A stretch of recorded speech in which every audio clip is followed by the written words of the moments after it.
عن أنس بن مالك رضي الله عنه أن رجلا دخل المسجد يوم الجمعة من باب كان نحو دار القضاء، ورسول الله صلى الله عليه وسلم قائم يخطب، فاستقبل رسول الله صلى الله عليه وسلم قائما ثم قال: يا رسول الله، هلكت الأموال وانقطعت السبل، فادعوا الله يغيثنا. قال: فرفع رسول الله صلى الله عليه وسلم يديه ثم قال: اللهم أغثنا، اللهم أغثنا، اللهم أغثنا. قال أنس: فلا والله ما نرى في السماء من سحاب ولا قزعه، وما بيننا وبين سلع من بيت ولا دار. قال: فطلعت من ورائه سحابة مثل الترس، فلما توسطت السماء انتشرت ثم أمطرت. قال: فلا والله ما رأينا الشمس سبتا. قال: ثم دخل رجل من ذلك الباب في الجمعة المقبلة، ورسول الله صلى الله عليه وسلم قائم يخطب الناس، فاستقبله قائما فقال: يا رسول الله، هلكت الأموال وانقطعت السبل، فادعوا الله أن يمسكها عنا.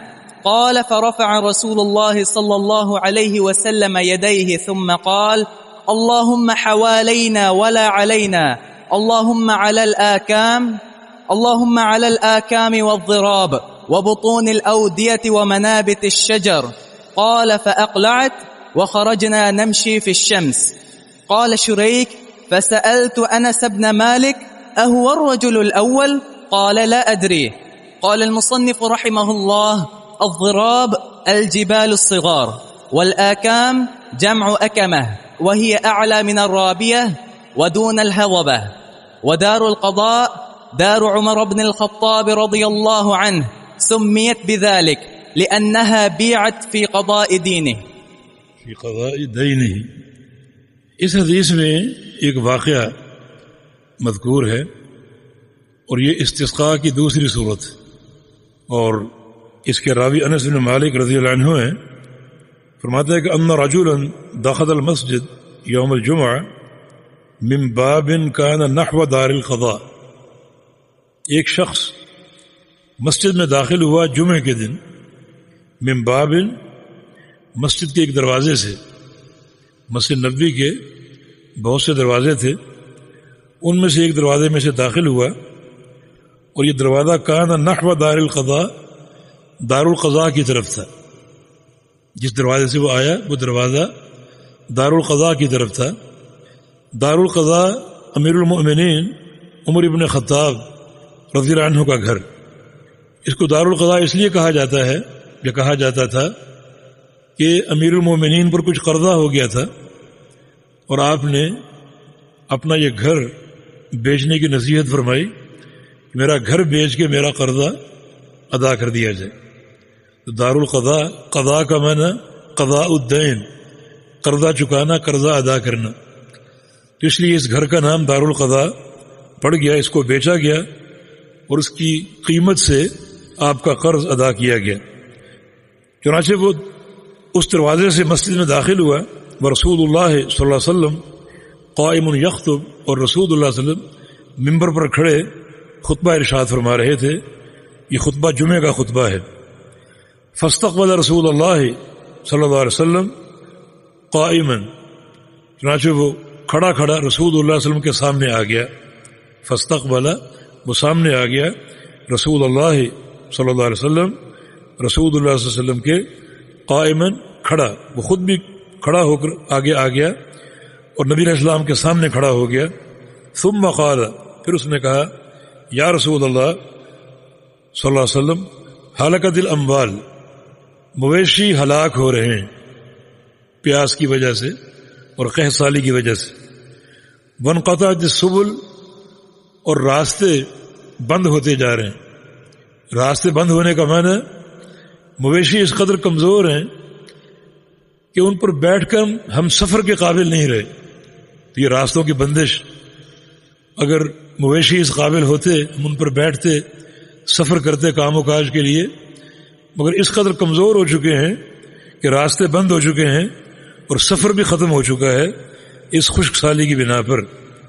فادعوا اللہ ان یغیثنا، آپ اللہ سے دعا کیجئے کہ اللہ ہم کو بارش عطا فرما دے. یہ یغیث، اس کا مادہ غین واو تھا. غوث کا معنی مدد.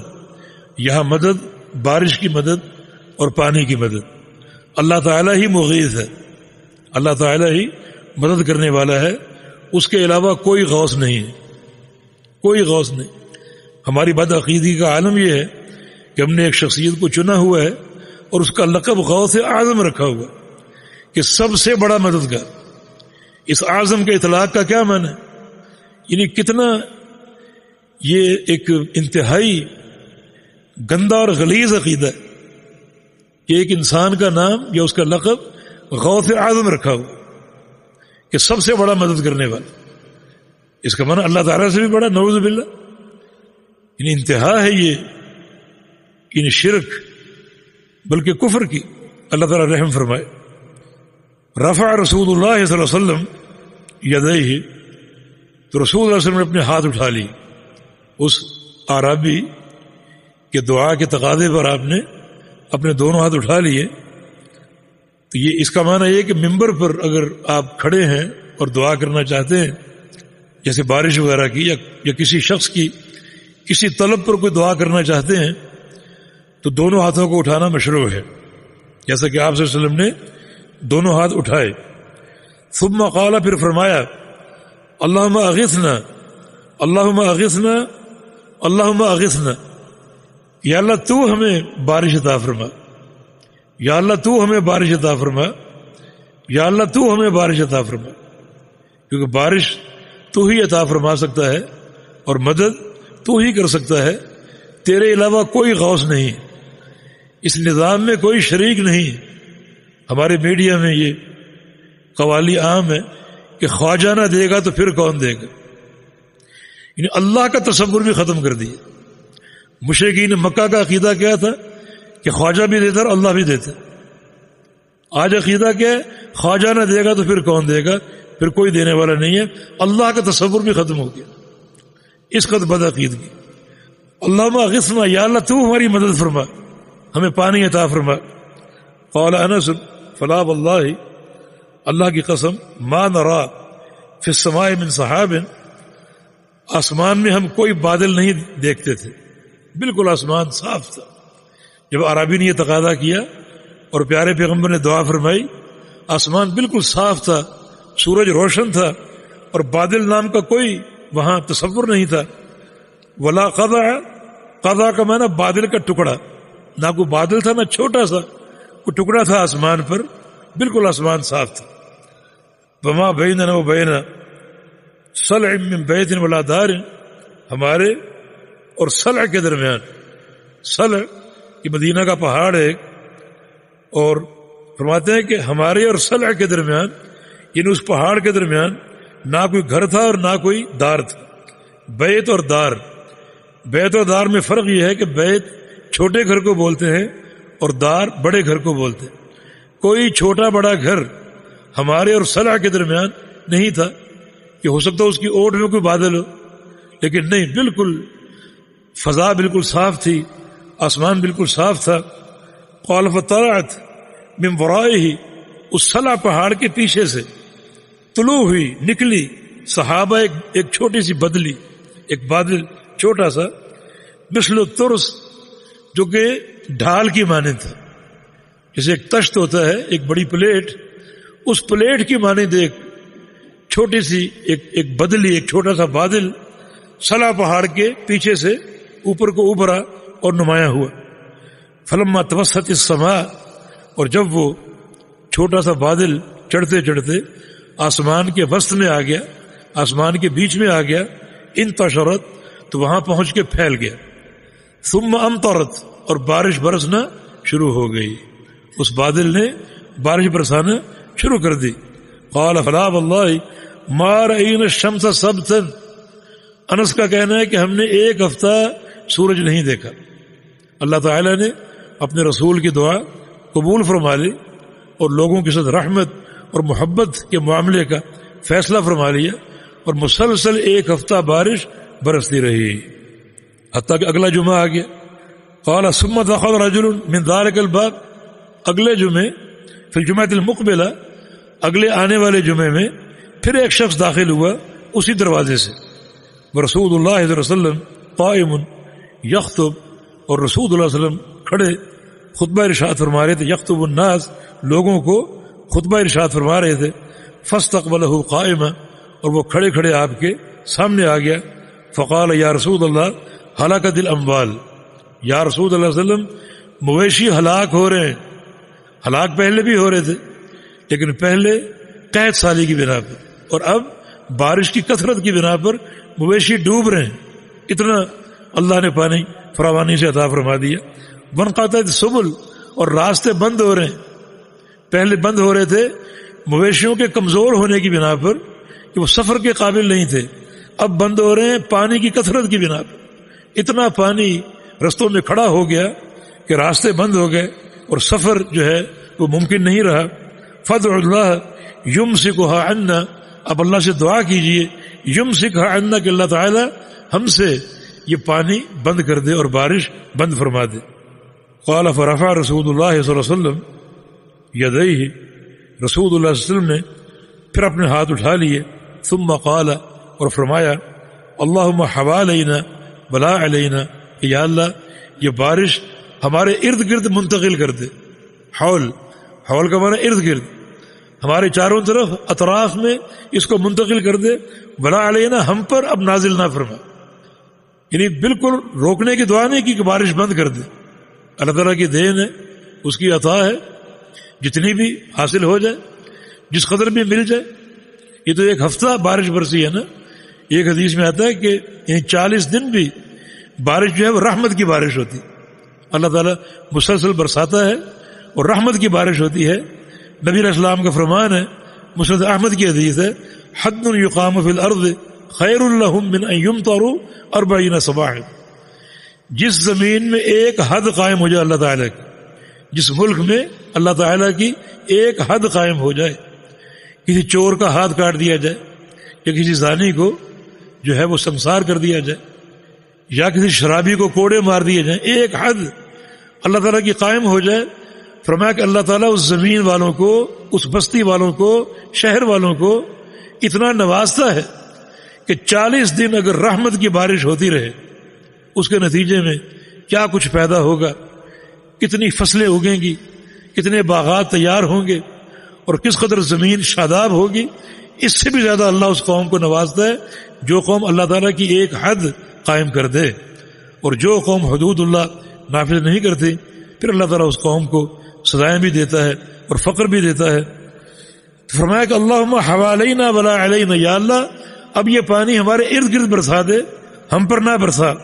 اللہم علی الاکام والضراب وبطون الاودیہ، یا اللہ اس پانی کو برسا پہاڑوں پر، آکام، آکامہ کی جمع، پہاڑوں پر برسا، والضراب، اور ضراب ٹیلوں پر، ٹیلوں پر برسا، وبطون الاودیہ، عدل آکام، آکام ٹیلے، والضراب پہاڑوں پر، وبطون الاودیہ، اور جو مختلف وادیاں ہیں، پہاڑوں کے بیچ میں جو جگہ ہیں، ان وادیوں میں یہ پانی منتقل کر دے، اور وہاں یہ پانی جو ہے وہ برسا، بمنابت الشجر، اور ان علاقوں میں برسا جہاں درخت اگتے ہیں اور پیدا ہوتے ہیں، تاکہ یہ زمین معطر اور شاداب ہو۔ قال فاقلعت، رسول اللہ صلی اللہ علیہ وسلم نے یہ دعا کی، اقلعت یعنی توقفت، بارش وہیں رک گئی، آپ کی دعا سے فوراً بارش رک گئی۔ وخرجنا نمشی فی الشمس، جمعہ پڑھ کے ہم جب فارغ ہوئے اپنے گھروں کو گئے تو سورج روشن ہو چکا تھا، اور ہم سورج کی دھوپ میں چل کر اپنے گھروں میں پہنچے۔ تو یہ استسقاء کی ایک اور شکل ہے، یعنی ممبر پر ہاتھ اٹھا کر بارش کی دعا کرنا۔ عند الطلب، جب کوئی مطالبہ کرے یا کوئی طلب کرے کہ بارش کی دعا کر دی جائے، تو رسول اللہ صلی اللہ علیہ وسلم نے اس طلب کو قبول کیا اور ممبر پر کھڑے کھڑے اپنے ہاتھوں کو اٹھا کر بارش کی دعا فرمائی، اور اللہ نے قبول کی۔ اور اگلے جمعے رسول اللہ صلی اللہ علیہ وسلم نے دوبارہ دعا فرمائی، اس بارش کے توقف کی، اللہ تعالیٰ نے وہ بھی قبول فرما لی اور بارش کو فوراً روک دیا۔ یہ قبول دعا یہ تقویٰ کی اساس پر ہے۔ اللہ رب العزت اپنے بندوں کو مستجاب الدعوات بناتا ہے، ان کی نیکیوں، صالحیت اور ان کے تقوی کی بنا پر. اور اس طرح کے بہت سے واقعات جو ہیں وہ ہم نے تاریخ میں پڑھے، بلکہ اس دور میں بھی جو ہے وہ سننے میں آئے.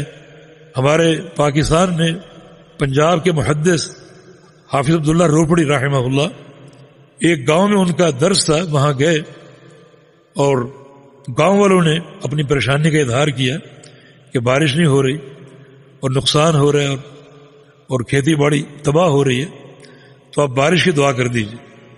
فرمایا کہ میں بارش کی دعا کرتا ہوں، لیکن تمہارے اندر ایک گناہ ہے، اس گناہ کو تم چھوڑ دو تو بارش تمہیں مل جائے گی انشاءاللہ. انہوں نے کہا کون سا گناہ؟ فرمایا کہ سوچو، ایک گناہ تم سب کرتے. اس گاؤں کا مشہور تھا کہ سارے مرد عورتیں حقہ پیتے تھے، تمباکو نوشی. فرمایا کہ یہ گناہ تم کرتے ہو، اس سے توبہ کر لو، اللہ تعالیٰ بارش دے گا. انہوں نے کہا جب ہم توبہ کرتے. فرمایا ایسے نہیں، یہ حقے لا کر توڑو یہاں پر، اور یہ تمباکو جو گھر میں رکھا ہوا ہے اسے آگ لگاؤ، سب ختم کرو، پھر دعا کریں گے. چنانچہ سارے گاؤں والے اپنے حقے توڑے، تمباکو لایا، اس کو جلایا اور پھر آگے اب دعا کر دیجیے. فرمایا کہ وضو کا پانی لاؤ. وضو کیا اور 2 رکعت نماز پڑھی اور دعا میں الفاظ گئے کہ یا اللہ میں تیرے بندوں کو یہاں تک لا سکتا تھا، اب آگے تیرا کام.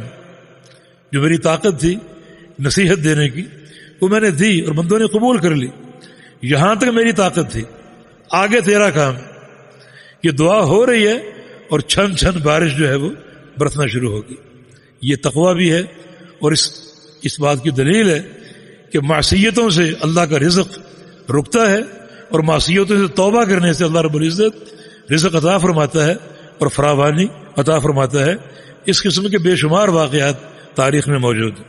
جی